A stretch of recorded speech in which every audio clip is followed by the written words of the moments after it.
Picture this. You walk into church on Sunday morning, and you're immediately greeted with warm smiles and cheerful, "How are you doing?" questions. You respond with the expected, "I'm blessed, thanks for asking," even though inside you're wrestling with doubt, struggling with loneliness, and feeling like you're barely holding it together. Everyone around you seems to have it all figured out, their lives perfectly arranged, their faith unshakable. But here's what A.W. Tozer understood decades ago that most of us still haven't grasped. The very thing that's supposed to bring us together as believers, our shared faith, has somehow become the wall that keeps us from knowing each other authentically. We've created a culture where everyone pretends they're fine, where vulnerability is weakness, and where real friendship has been replaced by religious performance. The shocking truth is that many sincere believers are among the loneliest people on earth, not because they lack community, but because they've settled for counterfeit connection. Tozer warned us about this kind of spiritual superficiality, the difference between knowing about God together versus actually seeking God together in honest, broken, real ways. If you've ever felt like you're surrounded by fellow believers but still fundamentally alone, if you've wondered why your Christian friendships feel more like pleasant acquaintanceships, this conversation is going to challenge everything you thought you knew about biblical community. Stay with me as we uncover why authentic friendship seems so elusive in Christian circles and discover what it really takes to build the kind of relationships that reflect the deep, intimate, transformative friendship God desires with us. Tozer lived in an era when this problem was already emerging, though it has become exponentially worse in our modern context. He watched as Christianity increasingly became about external conformity rather than internal transformation, about maintaining appearances rather than pursuing authentic spiritual growth. In his time, he witnessed the beginning of what we now see in full bloom, the creation of Christian subcultures where the emphasis shifted from genuine heart change to behavioral compliance, from authentic vulnerability before God to performing religious correctness before people. Tozer understood that when our relationship with God becomes superficial, our relationships with each other inevitably follow the same pattern. He saw that believers were beginning to interact based on religious expectations rather than genuine spiritual hunger, creating communities that were spiritually sanitized but relationally sterile. The context of his concern becomes even more relevant today when we consider how social media and modern church culture have amplified this tendency toward performance-based spirituality.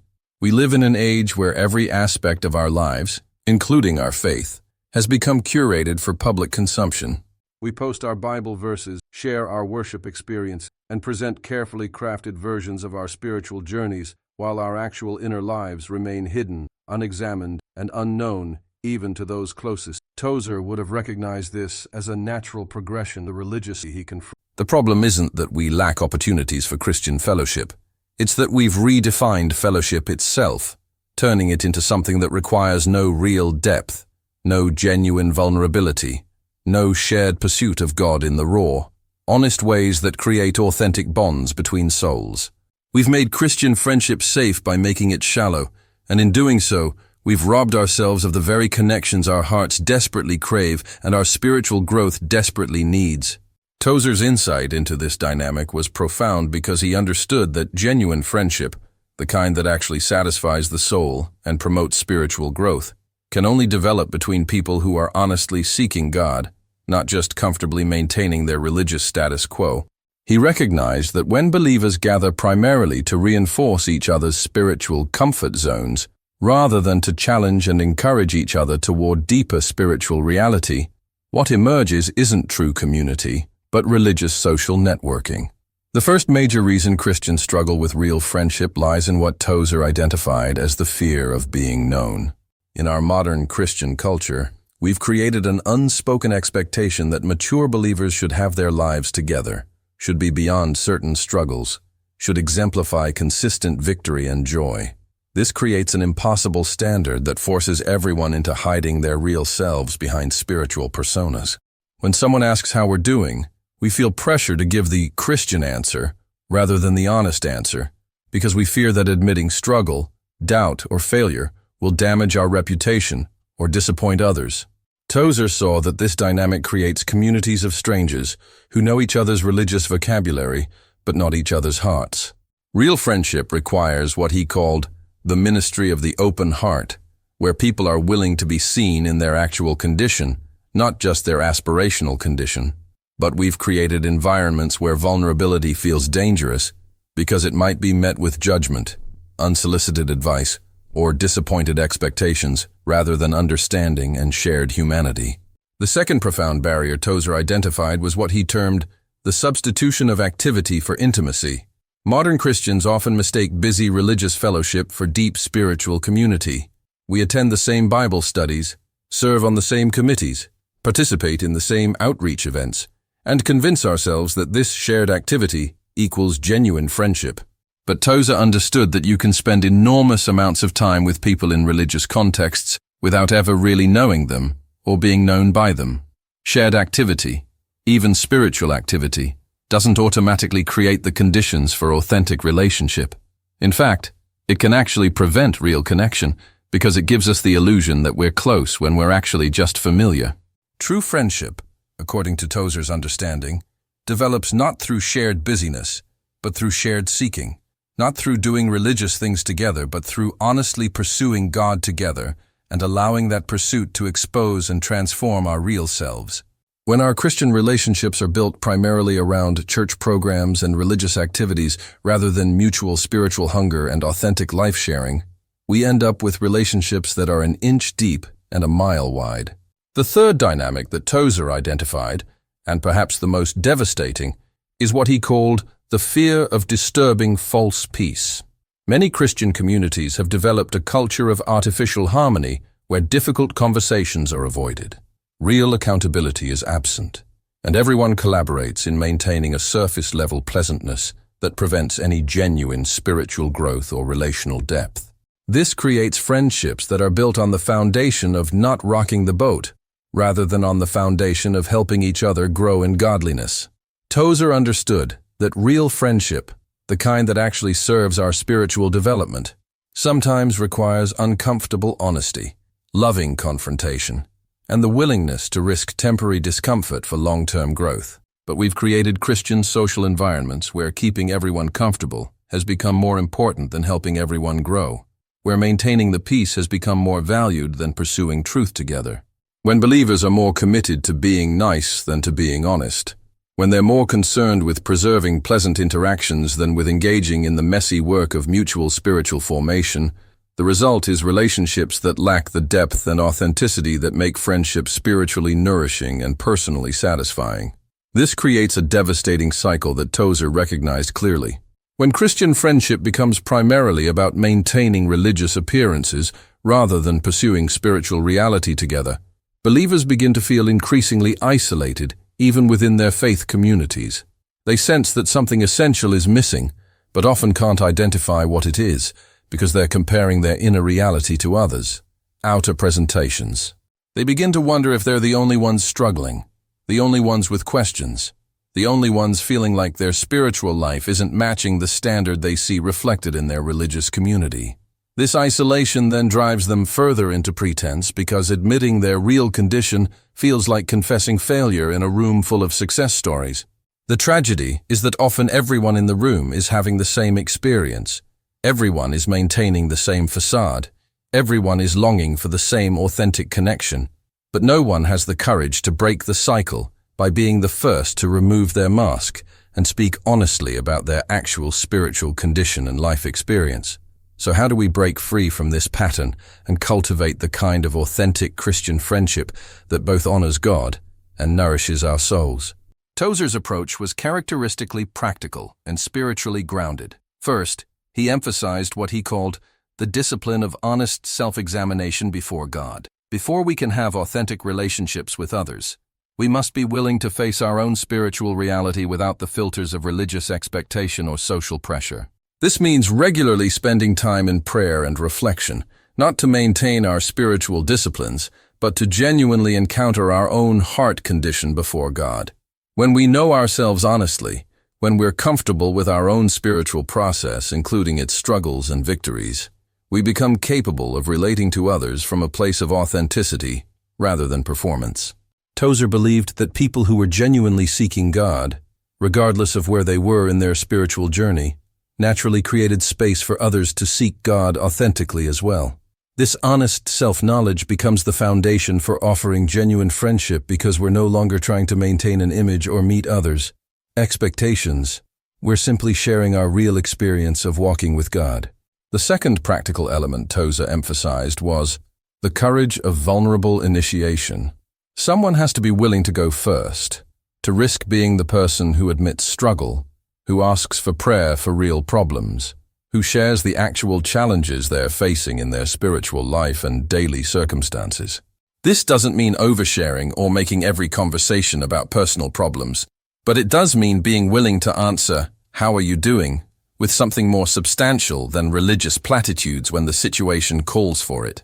Tozer understood that vulnerability is contagious in the best possible way. When one person in a group has the courage to be authentically human, it gives permission for others to drop their guards as well.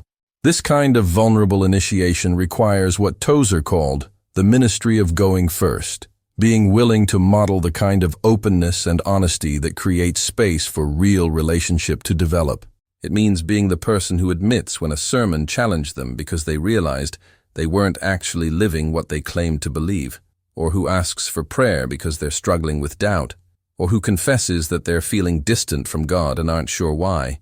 The third practical principle Tozer advocated was the pursuit of shared spiritual hunger rather than shared religious activity. Instead of building friendships primarily around church involvement or Christian social events, he encouraged believers to connect with others who were genuinely seeking to know God more deeply and to grow in spiritual maturity. This might mean having regular conversations with a few people about what you're learning in your personal Bible study, what questions you're wrestling with in your prayer life, or how you're seeing God work in your daily circumstances. It might mean meeting regularly with someone to pray together, not just about practical concerns, but about your mutual desire to experience God's presence and understand His character more fully. Tozer believed that when believers gathered around their shared hunger for God rather than just their shared religious identity, the conversations naturally became more substantial, the relationships naturally developed more depth, and the mutual encouragement naturally focused on spiritual growth rather than social compatibility. This kind of friendship serves both personal emotional needs and spiritual development, because it's built on the foundation of mutual pursuit of the same ultimate goal. The fourth element Tozer emphasized was the practice of gracious accountability. Real friendship includes the willingness to speak truth in love when necessary, to ask difficult questions when appropriate, and to offer loving challenge when you see someone settling for less than God's best in their life. But this accountability must be rooted in genuine care for the person's spiritual welfare rather than in judgment or control.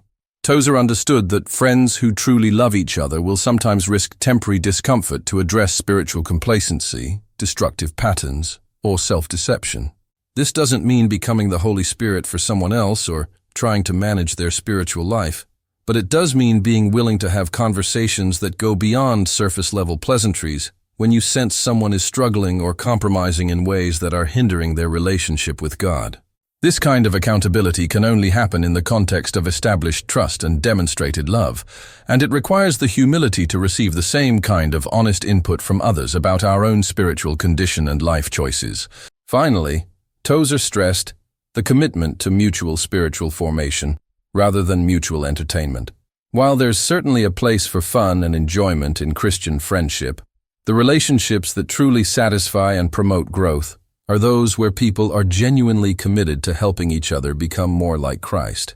This means celebrating each other's spiritual victories, encouraging each other through spiritual struggles, sharing insights from personal Bible study and prayer, and creating regular opportunities for meaningful spiritual conversation. It means being interested in how God is working in each other's lives, what each person is learning about God's character and ways, and how everyone is growing in areas like prayer, faith, obedience, and love. When Christian friendships have this kind of spiritual intentionality, they become means of grace rather than just pleasant social connections. They contribute to spiritual growth rather than simply providing emotional support or social enjoyment. The transformation that happens when Christians begin to practice this kind of authentic friendship is remarkable. First, the loneliness that so many believers experience begins to dissolve because they finally have relationships where they can be known and accepted in their actual condition rather than their idealized presentation. The pretense becomes unnecessary because the friendship is built on truth rather than performance. Second, spiritual growth accelerates because instead of trying to maintain an image of spiritual maturity, people can honestly address their areas of struggle and receive genuine help and encouragement from friends who understand the journey. Third, the fear of judgment decreases because the friendship has proven to be a safe space for honesty and vulnerability. Fourth, the overall quality of fellowship in faith communities improves because when some people begin to relate authentically, it creates a culture where others feel permission to do the same. This doesn't happen overnight, and it doesn't happen automatically. It requires intentional effort to break patterns that may have been established for years. It requires the courage to be different from the norm in many Christian social settings. It requires the patience to build trust slowly and the wisdom to discern when and how to be vulnerable appropriately. But the result is the kind of friendship that actually reflects the character of God, who knows us completely and loves us unconditionally, and who calls us into authentic relationship with himself and with each other. The truth that TOZER understood, and that we desperately need to recover, is that Christian friendship at its best is a reflection of our friendship with God. When our relationship with God is characterized by honesty, vulnerability, trust, and genuine seeking, our relationships with other believers naturally develop these same qualities. When our relationship with God is primarily about maintaining appearances and meeting expectations, our relationships with others will reflect that superficiality as well. The quality of our horizontal relationships often reveals the quality of our vertical relationship, and the inverse is also true.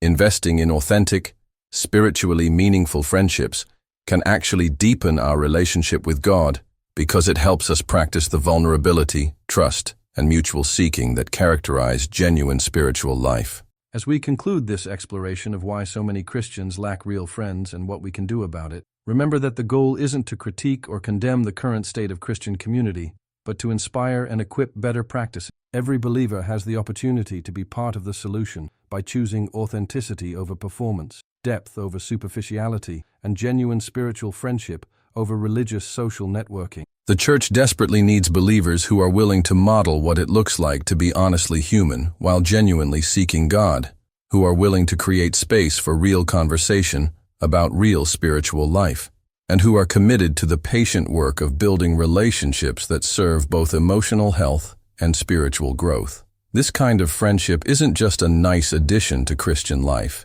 It's essential to spiritual maturity and emotional well-being. When believers experience genuine spiritual friendship, they're better equipped to serve others, better able to weather life's challenges, and better prepared to represent Christ authentically to a watching world. If you've been longing for deeper Christian friendship, start by being the kind of friend you wish you had. Be the person who's willing to be real, who creates space for others to be real, and who genuinely cares about others. Spiritual growth as much as their social comfort. The transformation of Christian community begins with individuals who are willing to break the cycle of superficial religious relationship and pursue the authentic spiritual friendship that both honors God and satisfies the deep longing of the human heart for genuine connection.